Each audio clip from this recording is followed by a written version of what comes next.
So it all started when I was a really little kid. And I remember the first movie I ever saw that made me just go, wow. Like, how did you do that? I mean, what, is that real? And it was Steven Spielberg's Jurassic Park, and it completely blew me away.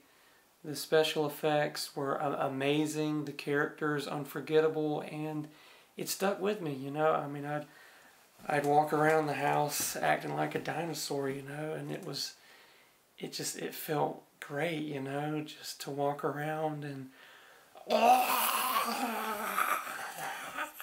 I mean, it really made me connect with who I was as a child.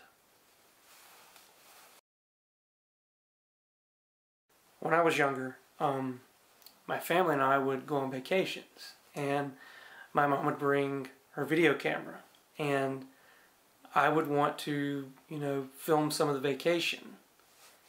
Because, I mean, it made me feel good. It made me feel like, you know, I got my hands on a camera and I'm gonna film something, you know. And there was this one time we went somewhere and I had the camera and I went into the bathroom and I left the camera on and went into a stall and got some unflushed business on tape. Someone had forgotten to flush and I got it on camera. And I didn't tell anybody. And when we got back home, we were watching the tape and all of a sudden there's shit on the screen. And my parents just lose it. They love it. They're laughing at it. They couldn't believe I did that. And it was in that moment when there was shit on the screen. And I had gotten this great reaction from an audience by them looking at shit on the screen. That's when I knew that, you know, I had to film some of the things that I had written. In high school, I was a football player, 145 pounds, and I'm a lineman. You know, they called us the pigs, and I guess that would make me the runt of the litter.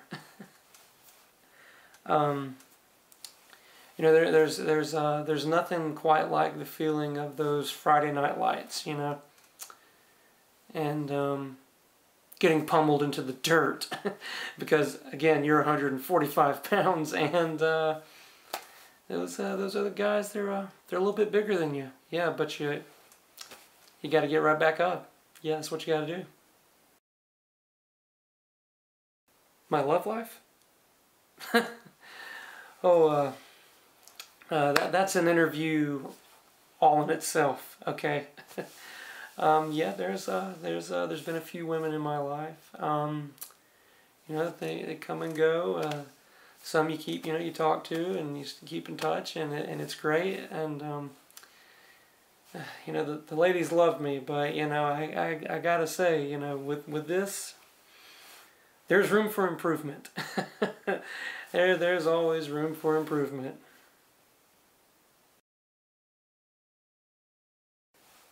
The idea of He Who Laughs and the characters Tippy and Slappy, these two guys right here, started out in a very simple way. My best friend and I, Madison Reynolds, would just walk around and talk in these goofy voices like, you know, it would be great if we did this and woo. I mean, you know, it was profound. You know, it was such a profound thing that we had created. And we got the idea of, you know, wouldn't it be great if we could just write some characters that, you know, talked like that. And, you know, the 1 week film challenge for Georgia Southern came around, and, you know, we wrote He Who Laughs about a couple of clowns, and, you know, it's so brilliant in its simplicity. And it's so simple with its brilliance. These guys are gonna live on forever.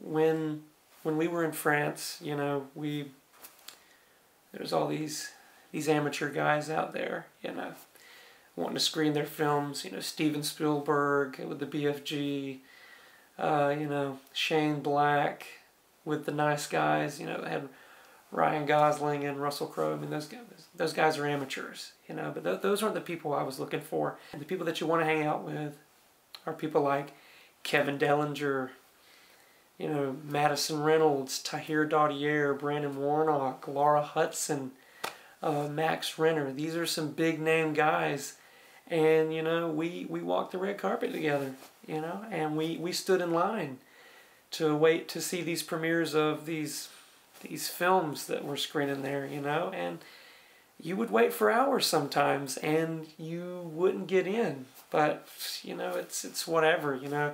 You got to stand in line and actually talk to one another, and then you leave and you go get something to drink because you were hot, and yeah, it was just I was on top of the world. You know, being in this industry can really take its toll on you. There's been times where I've really been down on myself, and I've had issues, and the way that I would cope with these issues is to eat and just keep eating. And I felt that, you know, just stuffing my face would help the pain and would help deal with these issues. And you know, clearly I've got some I've got some unresolved issues because I'm still eating. I haven't stopped yet, but we'll get there one day.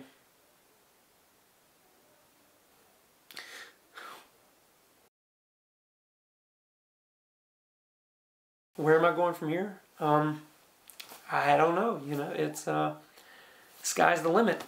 You know, but seriously, I got some things in the pipeline.